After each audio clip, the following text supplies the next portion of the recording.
Her Majesty's Prison in Melbourne, Australia. Inside, 1,500 hardened criminals. Watching them are 250 prison officers. There are 6 watchtowers. The entire complex is surrounded by razor wire. It's one of the country's most hated prisons. Pentridge is a horror place. It has a history of men who've been there for decades, who've been hanged, who have been left in their cells to rot. A place of torture, of beatings, of confinement, of suicides. Inside its walls, 23-year-old Christopher Binse, on remand for armed robbery, a career criminal and a serial escapee. His nickname, Badness, was well and truly deserved. He is a very evil fellow who'll stop at nothing to achieve his aims, and that's shooting at people to commit his crimes, which are generally crimes of armed hold-up. Some people try and work out a way to beat the system, to, you know, play the horses or cards or whatever, you know. I try and work my way to beat the system and escape.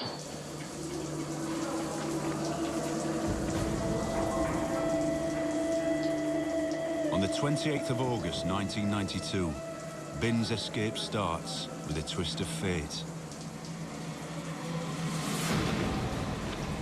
Next thing I know, two quick jabs. I thought I'd been punched, you know.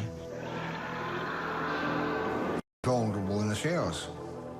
Because, you know, he'd be standing there with no clothes on and no protection whatsoever. And they probably just grabbed hold of him and someone, you know, kept sticking the ship in several times. I only died of loss of blood, and the base of my spine was severed, and so was my bowel. Suffering multiple stab wounds, Binse is rushed to St Vincent's Hospital in a critical condition.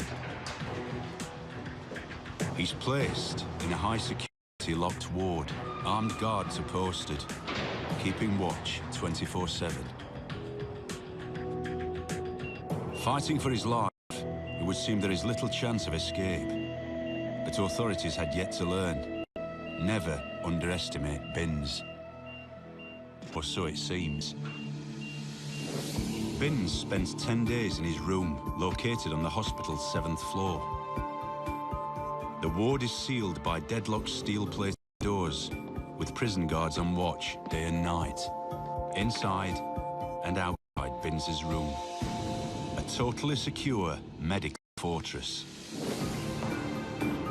Sometime between 8 and 9 p.m. on Tuesday, the 8th of September, Binse has a visitor. The story is that the female visitor smuggled in a firearm, handgun, believed to be hitting in the boot on an ankle. Next to Christopher Binse in bed, and probably passed the gun to him there.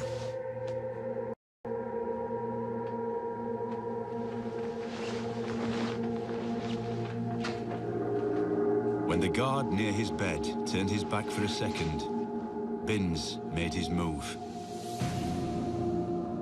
He pointed the handgun at the back of the guard's head.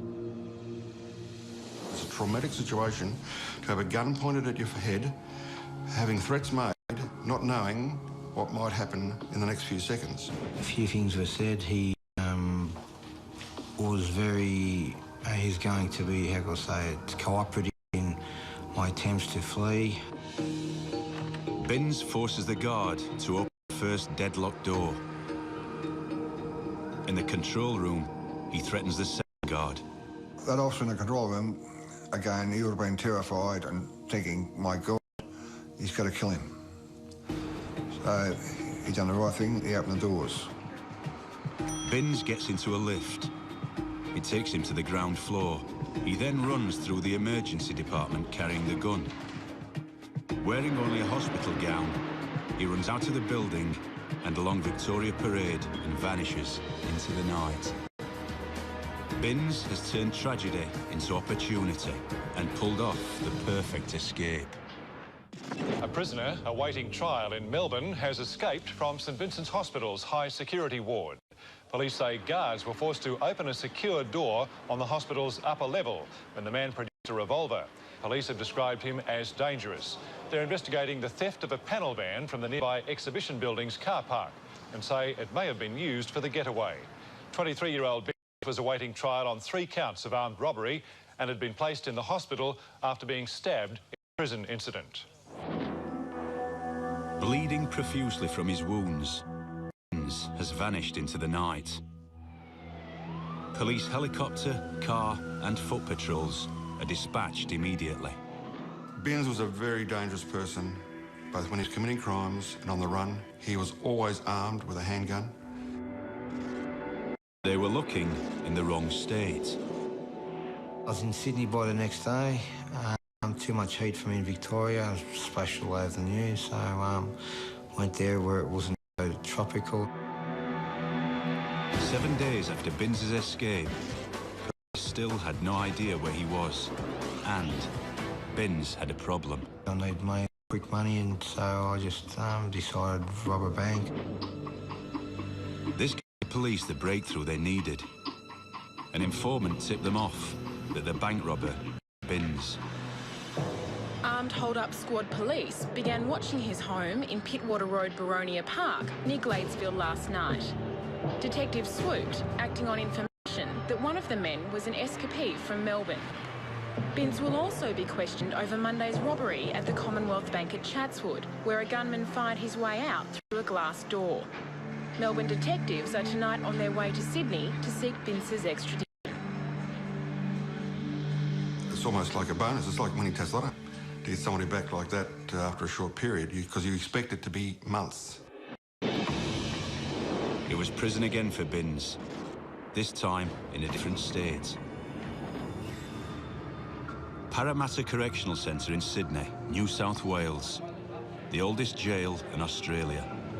It houses some of the nation's most dangerous criminals. Within a week I've arrived there, I'd already worked out a way to escape, you know.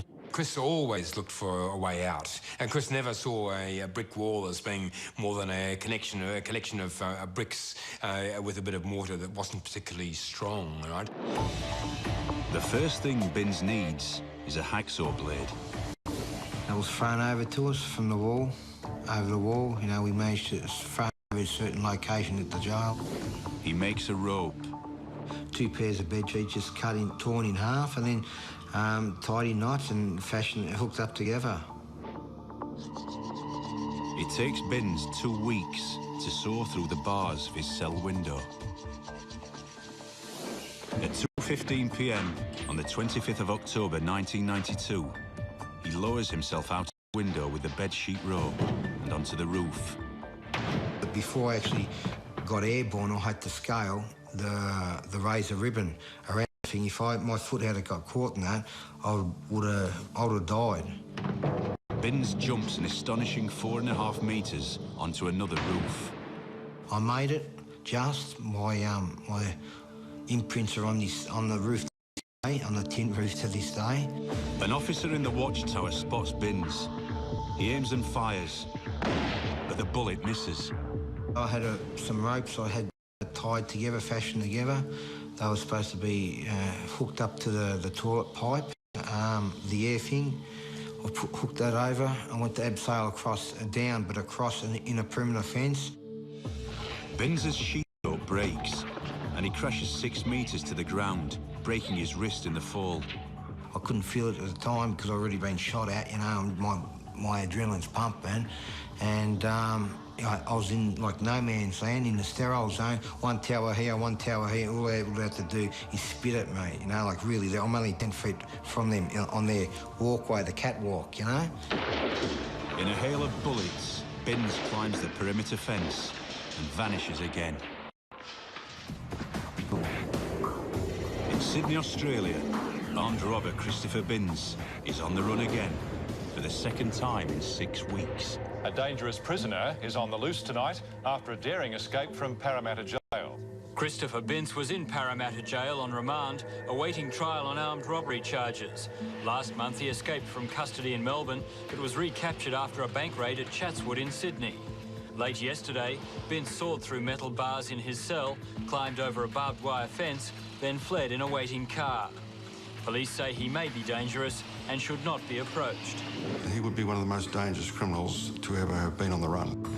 For over a month, Binse hid out with a criminal associate in rural Victoria. It's uncomfortable because you don't know if someone recognises you. You have to be always very private, concealed, you know. Binse concealed himself for 6 weeks. Then at 8:50 p.m. on the 5th of December 1992, police pulled over a van driven by Binse's friend, Edward Jockey Smith. Smith tried to shoot his way out. He lived by the gun and last night died by the gun in the car park of the Farm Arms Hotel near Ballarat. Smith was stopped by a lone police officer checking a stolen car. Drinkers ducked for cover as Smith produced a revolver and fired shots into the air. 2 hours later, police raided Smith's hideout at Glen Lyon, near Ballarat in Victoria.